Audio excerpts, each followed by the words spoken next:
Hello বন্ধুরা, আশা করি সকলে ভালো আছেন। আজকে ইলিশ মাছের রেসিপি নিয়ে এসে হাজির হয়েছি। ইলিশ মাছটাকে আমি ভালো করে কেটে ধুয়ে পরিষ্কার করে রেখে দিয়েছি। এবার এর ভেতরে দিয়ে দিচ্ছি 1/2 টেবিল চামচ লবণ, আর দিয়ে দিচ্ছি 1/4 টেবিল চামচ হলুদের গুঁড়ো, 1 চিমটা লঙ্কার গুঁড়োও দিয়ে দিলাম, খুব টেস্টি হবে। আর এর ভেতরে দিয়ে দিচ্ছি আমি 1/2 টেবিল চামচ সর্ষের তেল। মশলাটাকে মাছের পিসের গায়ে খুব ভালো করে মাখিয়ে নেব। তার আগে মাথার পোর্শনটা যে ছিল সেটাও আমি নিয়ে নিচ্ছি, সেটাও একই সাথে রান্না করে নেব। দিয়ে সব কিছু ভালো করে মশলার সাথে মিশিয়ে নিচ্ছি মাছের টুকরোগুলোকে। বন্ধুরা, অসম্ভব টেস্টি একটা রেসিপি আজকে তৈরি হতে চলেছে। আপনারা শেষ পর্যন্ত দেখুন, আশা করি আপনাদের ভীষণই ভালো লাগবে। বাঙালি এমনিতেই মাছের ভক্ত, আর ইলিশ মাছ তো সবারই খুবই প্রিয় জিনিস। দেখুন, মশলাটা মাছের গায়ে খুব ভালো করে মেশানো হয়ে গেছে, সরিয়ে রাখলাম। আজকে বেগুন দিয়ে রান্না করব, একেবারে নতুন ধরনের রেসিপি। আমি দুটো বেগুন নিয়ে নিয়েছি মাঝারি সাইজের। বেগুনের বোটার দিকের অংশ আর মাথার দিকের অংশটা কেটে বাদ দিয়ে দেবো। আর বেগুনগুলোকে আমি 4 ভাগে ভাগ করে নিচ্ছি।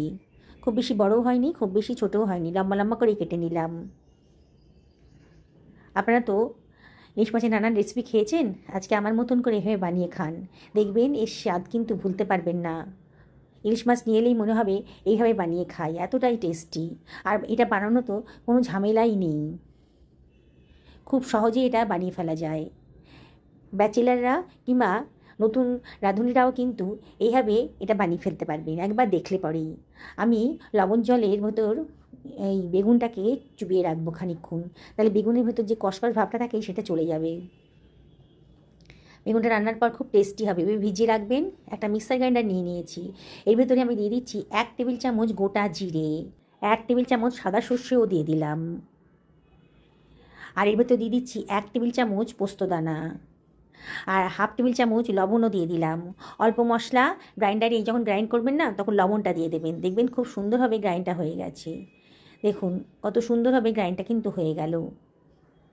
এইবারে আমি এর ভেতরে দিয়ে দিচ্ছি 1.5 ইঞ্চি পরিমাণ কুচানো আদা। একটা টমেটোকে কুচি করে কেটে রেখেছিলাম, সেটাও দিয়ে দিলাম। এবারে আমি এর ভেতরে দিয়ে দিচ্ছি 2খানা কাঁচা লঙ্কা। খুব টেস্টি হবে, স্বাদটাও ভালো লাগবে আর গন্ধটাও ভালো লাগবে, কাঁচা লঙ্কার গন্ধটা। এবার এর ভেতরে দিয়ে দিচ্ছি 1/4 টেবিল চামচ হলুদের গুঁড়ো আর 1/2 টেবিল চামচ লঙ্কার গুঁড়ো। সমস্ত মশলা এর ভেতর দেওয়া হয়ে গেছে, পরে আর কোনো বাড়তি মশলা দিতে হবে না। আমি 2 টেবিল চামচ জল দিয়ে একটা পেস্ট মতো বানিয়ে নেব। দেখুন কত সুন্দরভাবে স্মুথ একটা পেস্ট তৈরি হয়ে গেছে। বেগুনটা জল থেকে তুলে নিয়েছি।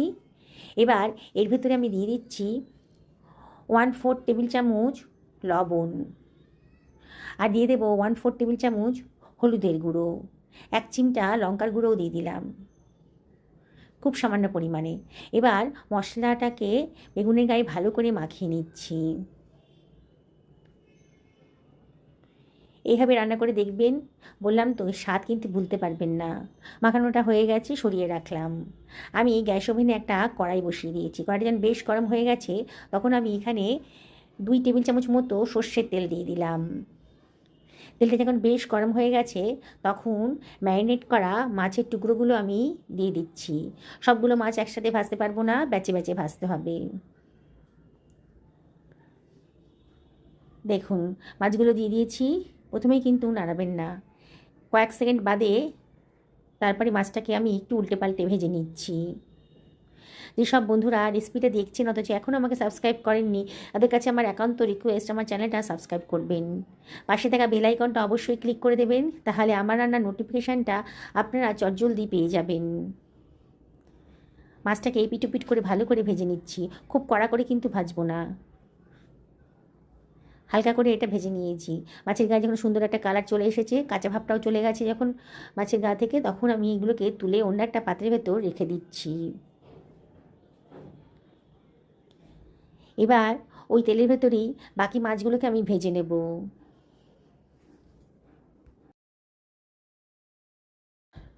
খুব আলতো হাতে এটাকে নাড়াচাড়া করতে হবে, নাহলে কিন্তু ইলিশ মাছ খুব নরম, একটুতেই ভেঙে যেতে পারে, তখন কিন্তু ভালো লাগবে না খেতে। সবগুলো মাছকে আমি উল্টে পাল্টে আবার আগের মতনই করেই ভেজে নিচ্ছি। আবারও বলছি বন্ধুরা, খুব কড়া করে ভাজার দরকার নেই, হালকা করে ভেজে নিলেই হবে। এটাকে মাছগুলো ভাজা হয়ে গেছে, এবার এগুলোকে আমি সরিয়ে অন্য একটা পাত্রের ভেতর তুলে রাখছি। সমস্ত মাছগুলো আমার ভাজা হয়ে গেল। যেসব বন্ধুরা ফেসবুক থেকে রেসিপিটা দেখছেন তাদেরকে আমি রিকোয়েস্ট করব আমার পেজটা ফলো করার জন্যে।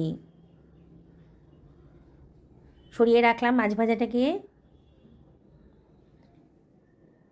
এবার ওই তেলের ভেতরে আমি দিয়ে দিচ্ছি ম্যারিনেট করে রাখা বেগুনের টুকরোগুলো।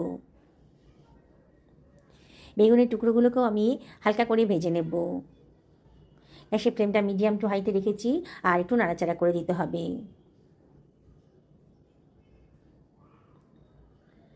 দেখুন বন্ধুরা, আমি 2 টেবিল চামচ মতন তেল নিয়েছিলাম, আর দেখুন মাছের গা থেকে কিন্তু অনেকটাই তেল বেরিয়েছে। আমি আর বাড়তি কোনো তেল দিইনি, তাতেই কিন্তু মাছটা খুব সুন্দর করে রান্না হয়ে যাবে। বেগুনগুলোকে উল্টে পাল্টে ভালো করে একটু ফ্রাই করে নিচ্ছি।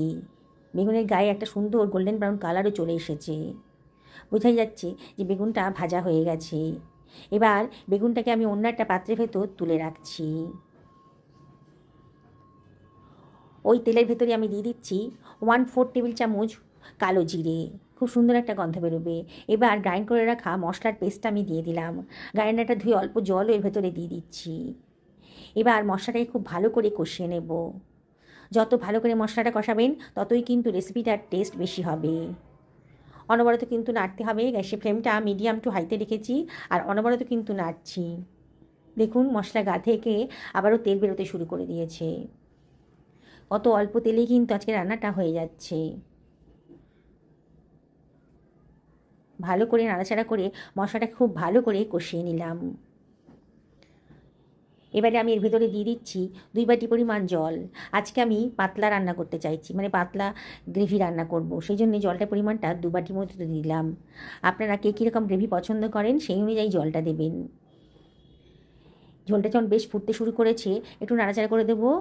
গ্যাসের ফ্লেমটা হাইতেই রেখে দিয়েছি। ঝোলটা বেশ ফুটতে শুরু করেছে, তখন আমি ভেজে রাখা বেগুনের টুকরোগুলো এর ভেতরে দিয়ে দিচ্ছি। সমস্ত বেগুনের টুকরোগুলোই আমি দিয়ে দেব। বেগুন খুবই নরম, ভাজা হয়ে গেছে, তাই সেদ্ধ হতে বেশি সময় লাগবে না। মাছ ভাজাগুলোকে এর ভেতরেই দিয়ে দিচ্ছি।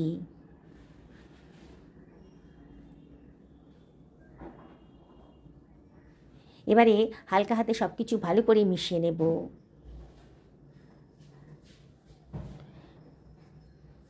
দেখুন বন্ধুরা, কত সহজেই অসম্ভব টেস্টি একটা রেসিপি কিন্তু তৈরি হয়ে গেল। কতগুলো চিড়ে রাখা কাঁচা লঙ্কাও দিয়ে দিলাম। যারা একটু ঝাল পছন্দ করেন তাদের ভালো লাগবে কাঁচা লঙ্কাটা দিয়ে খেতে। ঢাকা দিয়ে মিনিট 2 লো ফ্লেমে রান্না করে নেব। হয়ে গেছে 2 মিনিট বাদে দেখুন কালারটা শুধু দেখুন, কত সুন্দর দেখতে লাগছে, দেখেই লোভ লেগে যাবে। আমি একটা সার্ভিং প্লেটে এটাকে সার্ভ করে দিচ্ছি। কত অল্প সময়ের ভেতর অসম্ভব লোভনীয় রেসিপিটা তৈরি হয়ে গেল। আমি আপনাদেরকে আবারও রিকোয়েস্ট করব, একদিন বাড়িতে বানিয়ে ফেলুন আমার মতন করে। পরিবারের সকলকে খাওয়ান, নিজেও খান। সুস্থ থাকুন, ভালো থাকুন। নমস্কার নেবেন।